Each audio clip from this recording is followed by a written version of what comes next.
کہا جاتا ہے کہ اہل الحدیث اپنے اکابر کا تذکرہ نہیں کرتے. بات یہ ہے اس میں وہ معذور ہیں کہ یہ تمام کی تمام شخصیات حافظ عبد المنان ہوں، ان کے استاد حافظ محمد صاحب گوندلوی ہوں، ان کے استاد حافظ عبد المنان صاحب ہوں، ان کے استاد سید نذیر حسین ہوں، ان کے استاد شاہ اسحاق ہوں، ان کے استاد شاہ عبدالعزیز ہوں، ان کے استاد شاہ ولی اللہ ہوں، ان کے استاد شیخ ابو طاہر کردی ہوں، الی آخر. ہم سب کے سب یہ نہیں کہ ان کو اللہ اکبر ان کی عظمت کا شعور نہیں رکھتے، یہ نہیں کہ ان کی عظمت اور احسان کو مانتے نہیں، لیکن یہ سب کے سب اشارہ کرتے تھے ایک اور شمس الضحیٰ کی طرف، بدر الدجا کی طرف. یہ سب کے سب ذریعہ ہیں ہمارے پہنچانے کا. وہ ہمیں راستہ دکھاتے تھے حضرت محمد رسول اللہ صلی اللہ علیہ وسلم کا. تو جب ہماری نگاہ حضرت محمد رسول اللہ صلی اللہ علیہ وسلم تک آتی ہے، یہ سب کے سب ہمیں ان کا راستہ بتانے کا ذریعہ ہے. یہ انگلی کا اشارہ ہے جو چاند کی طرف اٹھتا ہے. یہ سب مل کر بخاری ہوں، احمد ابن حنبل ہوں، امام شافعی ہوں، امام مالک ہوں، یا ان کے استاد ہوں، زہری ہوں، نافع ہوں، حتیٰ کہ میں کہوں گا کہ ابن عمر ہوں، ابو سعید خدری ہوں، جابر ابن عبداللہ ہوں، یہ سب کے سب اشارے ہیں جو ہمیں اس چاند کی طرف ہماری رہنمائی کرتے ہیں. تو جب ہماری نگاہ اس چاند پر پڑتی ہے تو پھر ہم اس کے حسن کا تذکرہ کریں یا اس اشارے کی.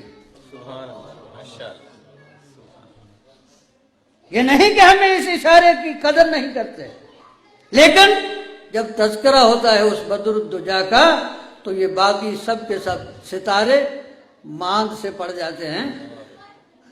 لوگوں نے یہ کیا کہ وہ انہی کو دیکھ کر انہی کے ہو کر رہ گئے.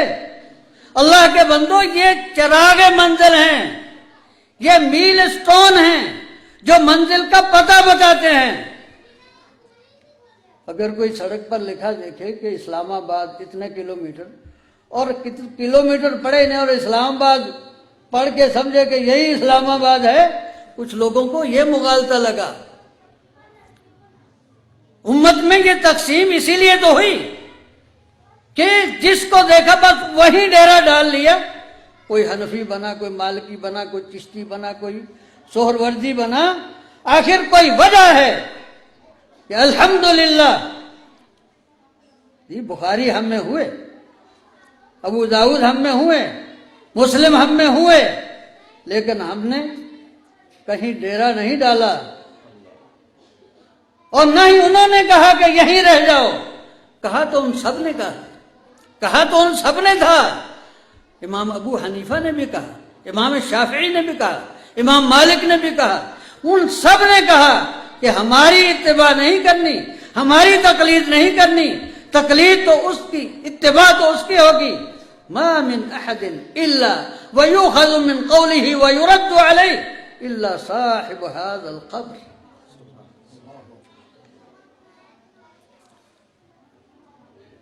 کہا تو ہر ایک نے.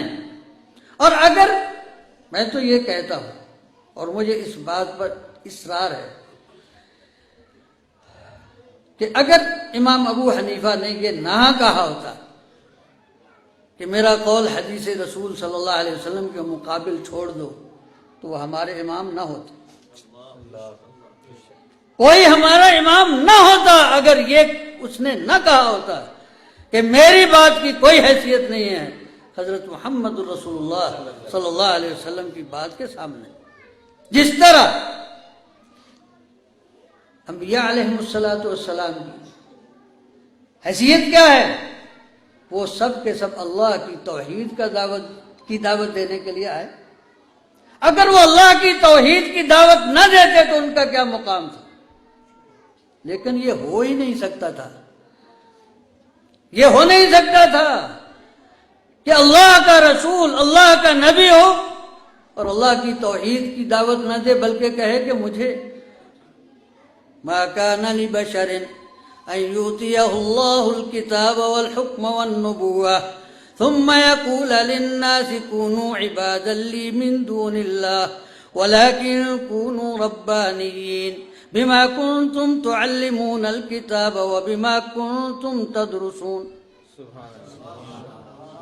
فرمائیے نبی کسی بشر کو لائق ہو ہی نہیں سکتا، ممکن نہیں ہے کہ اللہ تو اسے کتاب عطا کرے، اللہ اسے نبوت عطا کرے، اللہ اسے حکمت عطا کرے، اور وہ کہے کہ اللہ کو چھوڑو ہماری عبادت شروع کر. یہ ممکن ہی نہیں.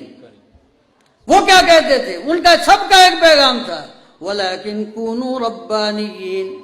وہ تو سب یہی کہتے رہے کہ اللہ کے رب والے بنو، اس کی عبادت.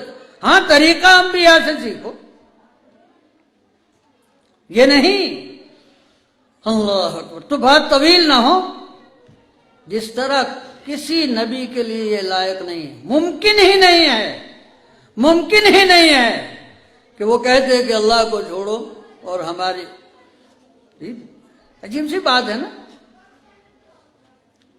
کہ اللہ کو چھوڑ کر جن کو ہم نے پکارنا شروع کر دیا ہے. کبھی سوچتا ہوں کہ سمجھ نہیں آتی کہ یا تو آدمی